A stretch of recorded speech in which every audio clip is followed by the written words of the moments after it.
بسم اللہ الرحمن الرحیم۔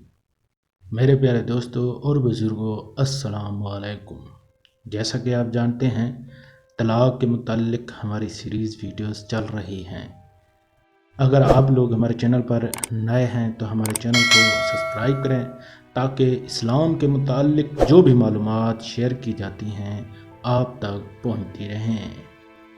آج کا ہمارا سوال ہے، طلاق دینے کا شرعی طریقہ کیا ہے؟ اس کے جواب میں طلاق دینے کا سب سے اچھا طریقہ یہ ہے کہ بیوی کو ان پاکی کے دنوں میں جن میں عورت سے جماع نہ کیا ہو ایک طلاق دی جائے اور چھوڑ دیا جائے، حتیٰ کہ عدت کے دن گزر جائیں، اور اس سے کم اچھا طریقہ متعدد صورتوں پر مشتمل ہے۔ ایک، جس عورت سے خلوت نہ ہوئی اس کو طلاق دی جائے اگرچہ حیض کے دنوں میں ہو۔ دوسرے نمبر پر ہے، جس سے خلوت ہو چکی ہے اس کو 3 طہروں یعنی کہ پاکی کے دنوں میں 3 طلاقیں دی جائیں۔ ہر طلاق ایک طہر یعنی ایک پاکی میں واقع ہو اور کسی طہر میں عورت سے جماع نہ کیا ہو اور نہ ہی حیض کے دنوں میں عورت سے جماع کیا ہو۔ نمبر 3 پر ہے، وہ عورت جسے حیض نہیں آتا، مثلا نابالغہ یا حاملہ یا حیض نہ آنے کی مدت کو پہنچی ہوئی عورت، ان سب کو 3 مہینوں میں 3 طلاقیں دیں۔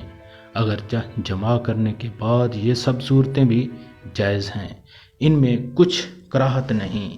اور اس کے علاوہ حیض میں طلاق دینا، ایک ہی طہر یعنی کہ ایک ہی پاکی کے دنوں میں 3 طلاقیں دینا، جس طہر میں عورت سے جماع کیا اس میں طلاق دینا یا طلاق کے طہر میں دی گئی، مگر اس سے پہلے جو حیض گزرا اس میں عورت سے جماع کیا تھا یا پہلے والے حیض میں طلاق دی تھی، یا یہ سب باتیں نہیں مگر طہر میں طلاق بائن دی تھی، یعنی وہ طلاق جس میں بغیر نکاح کے رجوع نہیں ہو سکتا، جس کی تفصیل میں نے پہلے بھی آپ کو بتا دی ہے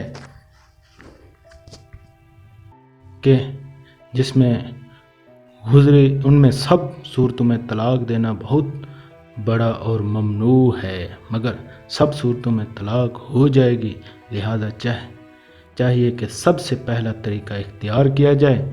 بعض لوگ سمجھتے ہیں کہ ایک طلاق شاید ہوتی ہی نہیں، 3 طلاقیں ہی صحیح طلاق ہوتی ہے، اور یہ بات درست نہیں، جیسا کہ پہلے ہم نے مختلف سوالوں میں واضح کر دیا تھا۔